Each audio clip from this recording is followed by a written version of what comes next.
¿Cuánto has tardado tú desde Costa de Ivori hasta aquí? Moi, ça me fait 7 ans aujourd'hui. Je suis là mener mon aventure.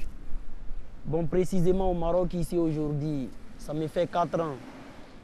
Cuando saliste de Costa de Ivori, ¿fue complicado el camino hasta llegar a Marruecos? Venir jusqu'au Maroc ici, c'est pas facile parce que c'est dans le désert. Souvent, ceux qui vous conduisent peuvent se perdre, surtout dans saison de pluie, c'est très difficile.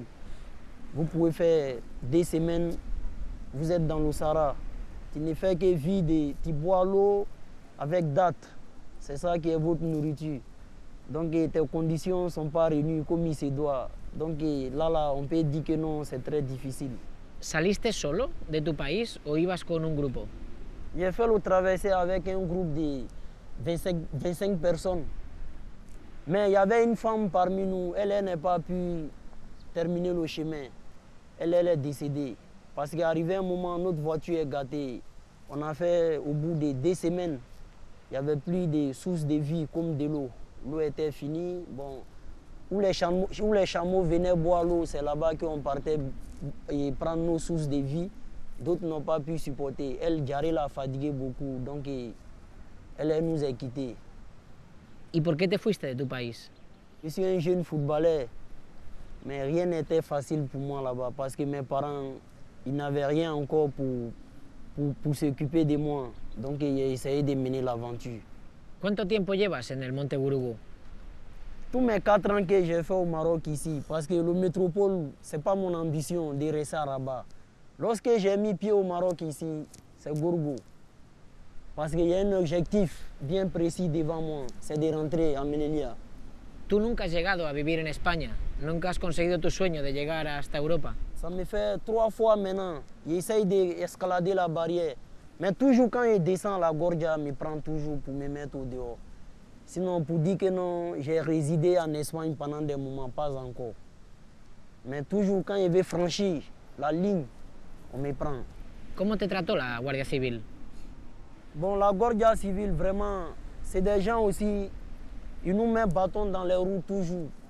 Parce que quand nous, on est en haut, on veut descendre, et ils ont la barre blanche à main, ils sont là à tirer sur nous. Pour descendre, ça va être difficile pour nous. Même la dernière frappe qu'on a fait, la Guardia civile, il y avait quelqu'un en haut. En ce moment, moi, il cherche à passer, il n'a pas gagné passage.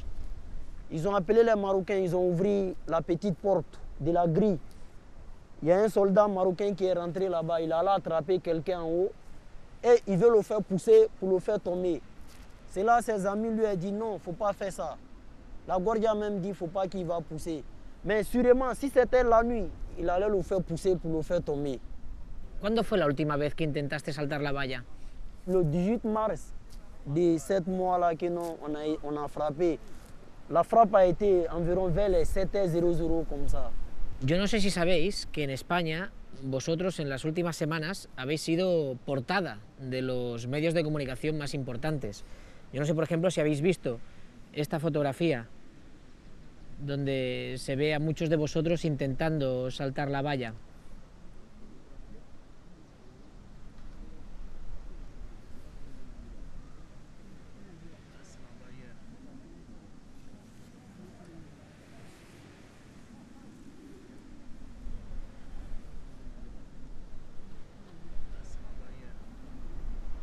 Non, pas encore. Nosotros, por ejemplo, de este salto, lo que sabemos, por lo que ha contado la policía y también lo que han publicado los medios de comunicación, es que saltaron 500 subsaharianos. ¿Vosotros sabéis si hubo víctimas en este salto? Ouais, il y en a beaucoup. On ne peut pas finir de compter. Cette attaque-là, il y a eu plein de morts et beaucoup de blessés. Beaucoup, on ne peut pas compter. Parce que lorsqu'on est arrivé, ils ont commencé à prendre ça, là, lapider les gens. D'ici, on va gagner la barrière. Et les chefs, le chef de garde, il a pris voiture pour écraser les gens. Il prend voiture, il rentre dans la masse. Il tue les gens sont couchés, ils sont morts. Après l'attaque, tu n'as pas entendu bruit des pompiers pour venir là-bas. Pom, pom, pom. C'était pour venir ramasser les morts. C'était devant moi-même, c'est ce qui a fait que je n'ai pas pu passer. Parce qu'il y a mon jeune frère même qui est resté dedans. Mon propre frère, ils sont venus monter avec la voiture sur lui, il est mort. Cuando estás en el Gurugú, ¿estás pensando todo el día en saltar la valla? Je n'arrive même pas à dormir la nuit. Quand je me couche, je ferme les yeux et mon sommeil ne vient pas à cause de ces problèmes-là. Parce que d'abord, cette barrière-là, tant qu'elle ne traverse pas, moi, de nos jours d'aujourd'hui, je n'ai pas l'argent de visa ni rien. Mon visa, ce sont mes deux pieds avec mes deux mains. Donc ici, je dois rentrer. Il ne faut pas douter de ça. ¿Cuál es tu sueño? Mon rêve, c'est de devenir un grand footballeur demain pour que le monde entier parle de moi. Mes deux parents, ils seront contents. Parce qu'ils seront fiers de moi. Ils vont dire, ah, depuis notre fils, il est petit, il a tapé la poitrine, il dit, il veut devenir ça. Et aujourd'hui, il a pu atteindre son objectif. Ça, c'est le rêve de tout un parent. Tout le monde serait content. Mais moi-même, je serais plus content que tout le monde encore.